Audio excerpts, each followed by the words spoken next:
మా ఊర్లో రోడ్డు సమస్య ఉంది సార్, అది పరిష్కారం చేయమని అడిగాడు. బాబురావు గ్రామానికి రోడ్డు ఇప్పించే బాధ్యత డిప్యూటీ సీఎం గారు తీసుకుంటారని విజ్ఞప్తి చేస్తున్నా. Thank you. మా ఊరికి రోడ్డు కావాలని అడిగాడు. అడిగిన వెంటనే పవన్ కళ్యాణ్ గారికి చెప్పాను, ఇక్కడే ఉన్నాడు, ఎంత కమిట్మెంట్ తో పనిచేస్తున్నారో ఇది ఒక ఉదాహరణ మాత్రం.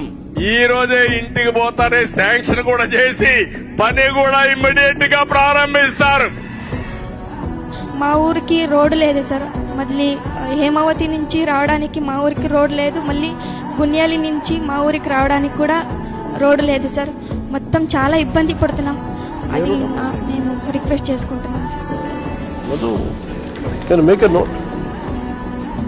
చేస్తాం. Thank you so much sir.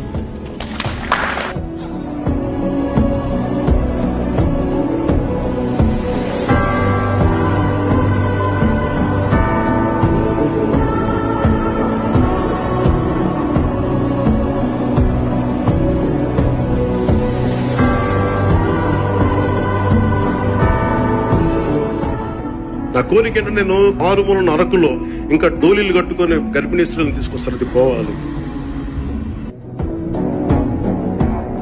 అడ్డగోలుగా కూర్చోబెట్టి బెదిరించే ప్రభుత్వాల్లో ఒక్క వ్యక్తి రాలేదు మీ దగ్గర. గత ప్రభుత్వ పాలన ఉన్న ముఖ్యమంత్రి ఒక్కరోజు కూడా రాలేదు ఇక్కడ కదా. మీ దగ్గర ఉన్న సమస్యను చెప్పుకోవడానికి భయం వేస్తుంది కదా. ఆ భయాలను దాటి ఇది పీపుల్స్ ఫ్రెండ్లీ ప్రభుత్వం అని ఎందుకు అంటామంటాం. ఇది మా కూటమి ప్రభుత్వాన్ని మీరు తిట్టినా, మీరు ఏదైనా బాధపడ్డా, ఇంకోటి చేసినా వింటానికి ఉన్నాం. మేము అందరం మీ సమస్యను తీర్చడానికే ఉన్నాం ఇక్కడ.